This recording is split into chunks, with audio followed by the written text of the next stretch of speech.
I'm Alice Clarke. I'm here with Aaron Forsythe, Senior Director of R&D at Magic the Gathering. Hello, Aaron. Hello. So how do you go about making a set? Because it seems intense. It is. A lot of people involved. It starts off with some early concepting meetings where we discuss the themes, the direction, and the flavor that we want to go with the set. Then that gets handed off to our designers, and they work up to a year in advance, just trying out new mechanics, trying out different things. Our creative team gets involved to make sure that they can make a world around whatever it is they've come up with. And then once they have a card file together that they like, it goes to our developers who play test it very rigorously, make a bunch of changes to make sure it's fun, get the draft format right, the sealed deck, test it all in standard, and then it goes over to our art team and flavor team who then illustrate all the cards, write the names, write the flavor text, and to our editors. We have some external play testers along the way. Lots of people involved. How long does the process take? Over 2 years for the large sets. Wow. So how do you go about balancing it? Because you must be hard to get all the cards to fit together with none that can just crush. It is difficult.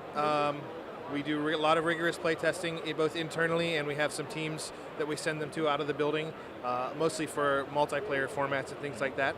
But we have what's called the Future League, where they are playing standard, using all the new cards, and anytime something goes wrong, they change it on the fly. They have a bunch of meetings and saying, okay, this Planeswalker is way too good. What are we going to do about this? All right, let's change this to a -4 or a -1 or whatever. We get that right, iterate, and then eventually they get it to a spot where we're ready to print. What is one of the mechanics that's come up in meetings that you think would be so cool but cannot happen for reasons?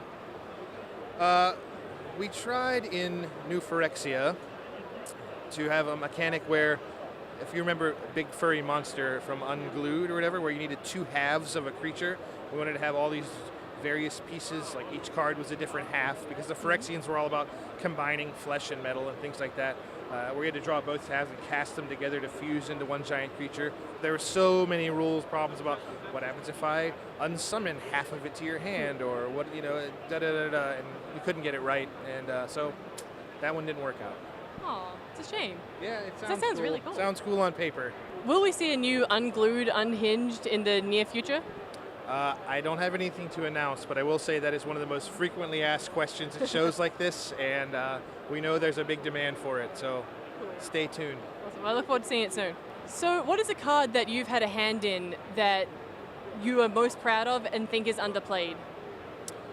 It's a good question, and is underplayed.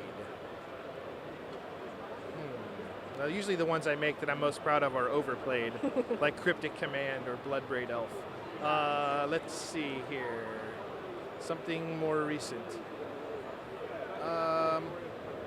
I made the Unleash mechanic in Return to Ravnica, and we thought that those cards were going to be aggressive enough. The Gorehouse Chainwalker gets played a little bit, but I kind of thought they'd catch on a little bit more in aggressive decks. I guess the Rakdos Cackler is another one that gets played a lot, but that mechanic was something I had a little higher hopes for than how it turned out. Cool. And will we be seeing the guilds coming back soon?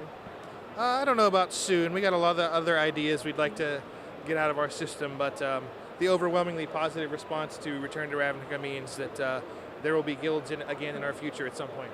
Awesome. Well, thank you so much for your time. Selesnya forever. Great to meet you. Boros.